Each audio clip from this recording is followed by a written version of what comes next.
What's up, guys? I'm here in Oklahoma City tonight. We're playing the Wormy Dog and then headed back down to Dallas to play the Gas Monkey Bar and Grill tomorrow.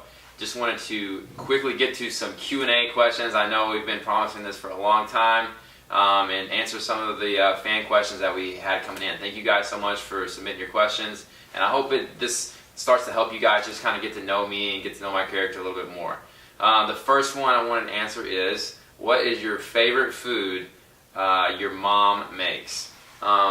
So a lot of you guys I know saw Mom and were introduced to her on the Hometown Dates from season 12 of The Bachelorette, and I like to affectionately call her Suze. There's pretty much the real answer to this question is, what does Mom not make? That's great. She can make anything, and she's always been a great cook my whole life, and I love her to death. And I guess the best thing that she probably makes, my most favorite thing that she makes, is I would say potato salad. So I don't know. That's just the one that popped in my head. So the second question is vacation destination that I'd like to cross off my bucket list. I would say of all the vacation destinations I could cross off my bucket list, I think New Zealand. That's just one that's very unlikely that I wouldn't naturally go to, and I think it's its own little world down there, and I've heard a lot of great things about it, and I would love to, although that flight probably sucks, I'd love to get on a plane and go check out New Zealand sometime. So thanks for that question. Third, we had, how old were you when you learned to play guitar? A lot of people don't know this. I actually learned to play piano first. When I was 10 years old, I started playing piano and taking lessons from the piano player that was at the church that I was raised in, and his name was Barry Drake. He was also the pastor of this little church, and I took piano lessons for about 4 years. Got really busy with sports in high school and summer jobs and whatnot, kind of got away from it. And then when I went to college, my freshman year when I was 18, I picked up the guitar, and having learned piano and learned a little bit about the basics of music, I was able to learn guitar pretty quickly, and then I never looked back. So I've been playing guitar since I was 18. The fourth question we had is, what is the meaning behind my compass tattoo? You can't see, I've got a jacket on right now and you can't see it, but I've got a tattoo of a compass that's here on my forearm. And really the meaning behind that for me, and I've been wanting to have this for a long time, is that everything happens for a reason, and everywhere that I go, I feel like I was meant to be there. And so I wanted to have that part, and then if you look closely, the compass is also broken, because I think we all have a broken path, and it's just about making it through, taking it one day at a time, and relying on your faith to give you strength and get through that. So anyway, there you go. Thanks for a great question.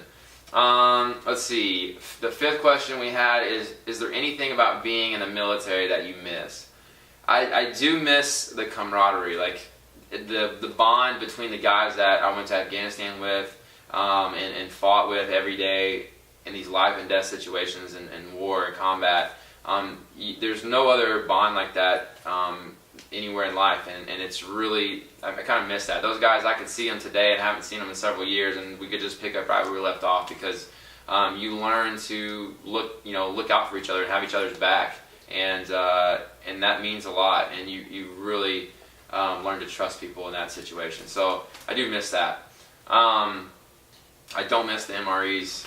Those meals ready to eat that come in a bag, that they're basically astronaut food. They never get old. They've got like a 20-year expiration date on them, so I don't miss that at all. But I do miss the guys, and I miss just being in action and having something to a purpose to go out and save lives and change lives. So that was probably the best part of being in the military. Great question. Let's see. The sixth question is, what was the first song that you ever wrote? Let me think what the first song I ever wrote was. I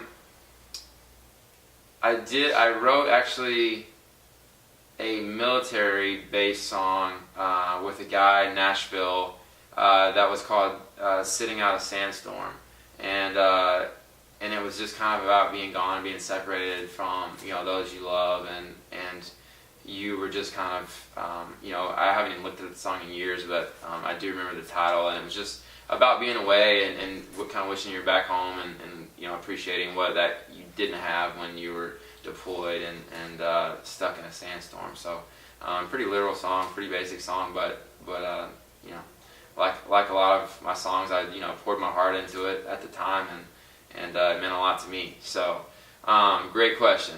The seventh question is, what would be your dream venue to play at? I'll tell you what, my dream venue to play at would be Red Rocks, Colorado.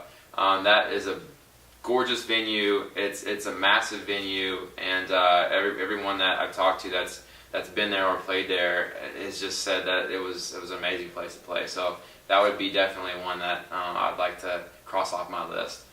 The eighth question is, who inspired me to start singing? Man, I think it's cliche as it may sound. It was a mixture between, I grew up singing in church, and at the same time I grew up listening to country music. And I grew up on a ranch, and I'd be with my uncle, and he'd have Willie Nelson on the road again, playing in his Jeep when I was about 5-6 years old, and I still remember that to this day. And he'd be playing On the Road Again and singing it, and it was just, I was 5 or 6 years old when I started really appreciating what country music was, and during that time it was George Strait, Tracy Lawrence, Tracy Byrd, all these 90s country guys, and then Alabama came in there, and then as I got a little older I started getting into 80s rock and anything from Guns N' Roses to AC/DC, and so all those influences just really resonated with me and felt like they related to my life, and became my influences as a writer and an artist later on. So anyway, great question. I appreciate you guys sending those in. Looking forward to doing more of these in the future, and I hope it allows you to get to know me a little bit better. So you guys have a great night, and look forward to seeing you out on the road.